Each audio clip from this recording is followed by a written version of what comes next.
Dream Drama. England, 1642. It was a winter night filled with war and fear. Inside a tiny cottage shaking from the storm, a very special baby was born. Oh my, this baby is so small. And his breathing, it's barely there. Everyone was worried. And his father had already passed away before he was even born. It's okay. My little Isaac is strong. He's going to make it. I believe that. And right then, baby Isaac's tiny fingers moved just a little. No one knew yet that those small hands would one day uncover some of the biggest secrets of the universe. In a quiet countryside yard, young Isaac's mind was always full of questions. Why does it keep rolling? Why doesn't it stop? Every time sunlight appeared, one thought popped into Isaac's mind. What if you could tell time by watching shadows move? Let's try it. If I stick a rod here and trace where the shadow goes... All day long, Isaac quietly followed the shadow as it moved. Morning, noon, afternoon.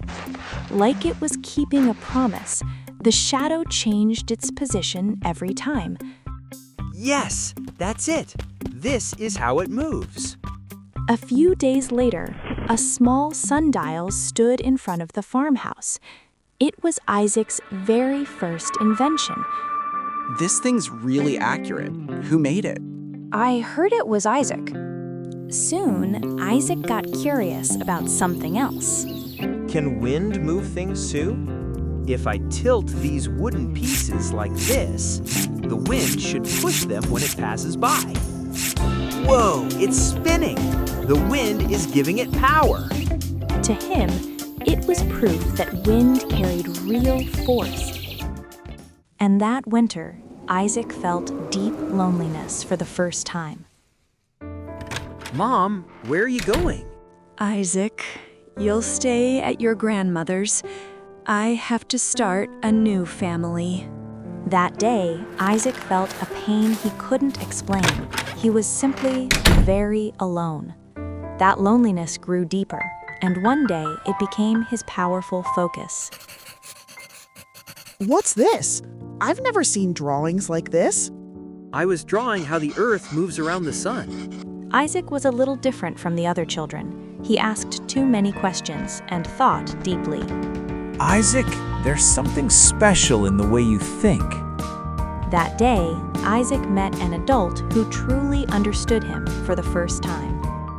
In 1661, Isaac Newton left King's School, a place he had grown attached to, and headed to Cambridge University. But college life wasn't easy for Isaac. Money was tight, so he worked as a student helper to pay for food in school. Most days he felt tired, both in body and mind. Still, Isaac didn't give up. More than wanting to go back home, he loved learning. I heard someone in the next village had to bury their whole family themselves. It's terrible. Now, if anyone even gets a little fever, everyone panics, thinking it might be the plague. Then, in 1665, a deadly plague spread through London. People suffered from headaches and dizziness. High fevers followed, and many died. There was no cure. Fear filled the streets, and dark rumors spread everywhere. Isaac, did you hear? The university's shutting down. No classes indefinitely. Yeah, I heard. But with no cure, they don't really have a choice. So, what are you gonna do while we're off? I guess I should stay away from crowds. I'll head back home for now. That's how Isaac returned to his hometown, Woolsthorpe. Inside his house, he turned a small room into his own workspace. While the world outside had come to a stop, Isaac's mind didn't. Strangely enough, this terrible plague became the starting point of some of Newton's greatest discoveries. Alone in a quiet room, his head began to fill with new questions and new ideas. In the backyard of his home in Woolsthorpe, Newton was sitting under an apple tree, lost in thought, as usual. Then an apple rolled right to his feet. Why does an apple always fall down? Big or small? Heavy or light? Not sideways, not up. Always down. At that moment, a new question woke up inside Newton's mind. It's not just apples. Stones fall, pencils fall, rain falls from the sky. Everything goes down. So, could there be some kind of force making things move this way? Suddenly, Isaac had a thought. There's an invisible force pulling everything toward the ground. That small thought soon became a question that would change the world. Wait a second. If the Earth pulls everything down, shouldn't the moon fall too? Suddenly, Newton jumped to his feet. His thoughts wouldn't stop. Oh, now I get it. The moon is falling, but it's also moving sideways. So instead of crashing into Earth, it keeps going around it. Excited, Isaac grabbed a stick and started drawing circles and arrows on the ground, organizing his thoughts. The apple and the moon can be explained by the same force. They pull on each other. The closer they are, the stronger the pull. The farther apart, the weaker it gets. And the heavier they are, the stronger the pull too. Yeah, everything is pulling on everything else. Newton slowly wrote these ideas down, one by one. And finally, he discovered a rule.